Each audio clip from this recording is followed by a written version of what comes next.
ഛത്രപതി ശിവജി മഹാരാജാവ് ധാന്യപ്പുരയാക്കി വെച്ചിരുന്ന ഒരു കോട്ട.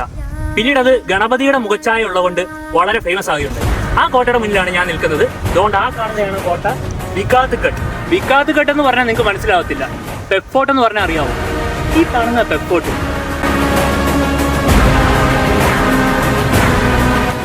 മാഥേരാനിലേക്ക് യാത്ര പോകുന്നവർക്ക് കുറച്ചും കൂടെ അഡ്വഞ്ചറസ് ആയിട്ടുള്ള ഒരു എക്സ്പീരിയൻസ് വേണമെങ്കിൽ നിങ്ങൾക്ക് തീർച്ചയായിട്ടും പരിഗണിക്കാവുന്ന ഒരു ട്രക്കിംഗ് ആണ് Pep fort trekking.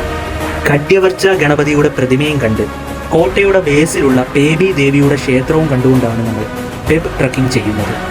Difficulty level മീഡിയമായ ഈ ട്രക്കിംഗ് മൺസൂൺ സമയത്ത് അത്യന്തം ഡേഞ്ചറസ് ആണ്. നമ്മളങ്ങനെ പെപ്പ് ഫോർട്ടിന് മുകളിലെത്തിയിരിക്കുകയാണ്. ഗൈസ്, ഇതാണ് പെപ്പ് ഫോർട്ടിന്റെ ടോപ്പ് പോയിന്റ്. ഈ ടോപ്പ് പോയിന്റിൽ ഒരു അമ്പലമുണ്ട്. നിങ്ങൾ വിചാരിക്കും ഇതിന്റെ ടോപ്പ് പോയിന്റ് ഗണപതിയുടെ അമ്പലമാണ്. പക്ഷേ ഇത് ഗണപതിയുടെ അമ്പലമല്ല, സ്വാമി സമർത്ഥ എന്ന് പറയുന്ന ഒരു ഗുരുവിന്റെ അമ്പലമാണ്. അതുകൊണ്ട് ഇതാണ് പുള്ളി.